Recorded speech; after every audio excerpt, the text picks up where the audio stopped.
Obat lambung itu umumnya dua jenis, yaitu yang satu golongan yang untuk mengurangi produksi asam lambung, dan yang kedua yang untuk menetralkan asam lambung. Yang mengurangi produksi asam lambung atau mengontrol produksi asam lambung itu ada golongan PPI, pompa proton inhibitor, kayak golongan yang so-so, misalnya omeprazol, lansoprazol, esomeprazol, pantoprazol, dan lain-lain. Kalau yang golongan kedua itu yang antagonis H2 untuk memblokir histamin yang menyebabkan produksi asam lambung, itu misalnya golongan DIN, ranitidin, simetidin, famotidin, dan lain-lain. Ya, sedangkan jenis yang kedua itu untuk penetral asam lambung. Penetral asam lambung itu ada golongan antasida dan golongan sukralfat.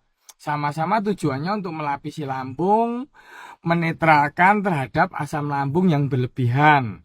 Jadi melapisi dinding lambung. Golongan antasida itu isinya ada kombinasi macam-macam, biasanya beberapa obat yang dijual di pasaran.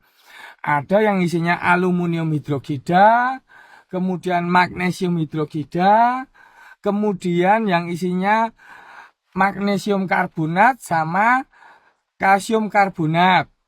Ya, dan ada juga yang tambahan simetikon, misalnya yang kembung, BAB nggak lancar. Nah, itu biasanya menggunakan golongan antasida yang mengandung aluminium hidroksida dan kombinasi dengan simetikon.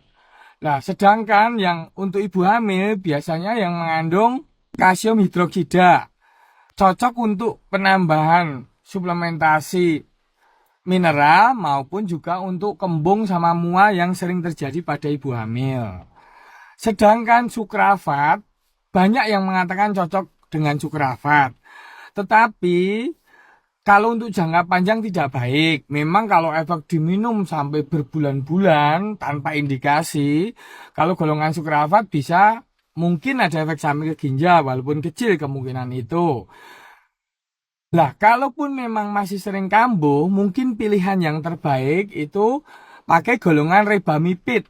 Rebamipid itu sudah mungkin produksi termasuk terbaru ya, itu melindungi asam lambung juga. Jadi selain tadi antasida, terus kedua sukralfat, ada golongan rebamipid.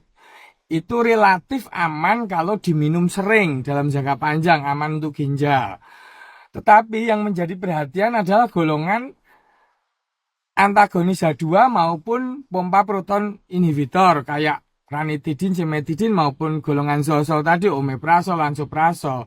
Jikalau digunakan dalam jangka panjang, tentunya keasaman lambung jadi rendah, dan itu bisa menyebabkan mungkin terganggunya mikrobioma atau flora normal di dalam usus. Itu bisa menyebabkan pertumbuhan mungkin bakteri, bisa ada penelitian yang bisa menyebabkan pneumonia atau ada infeksi di kantong empedu, itu mungkin bisa.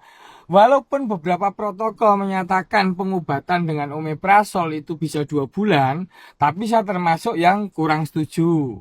Bahkan ada yang mengatakan sampai 6 bulan. Saya sedikit kurang setuju, mungkin beda pendapat, itu wajar. Tetapi hemat saya, minum obat ya saat kambuh. Kalau nggak kambuh ya nggak perlu minum obat. Ada beberapa problem orang yang kalau nggak minum obat takut kambuh, akhirnya minum obat untuk pencegahan. Menurut saya, itu tidak tepat.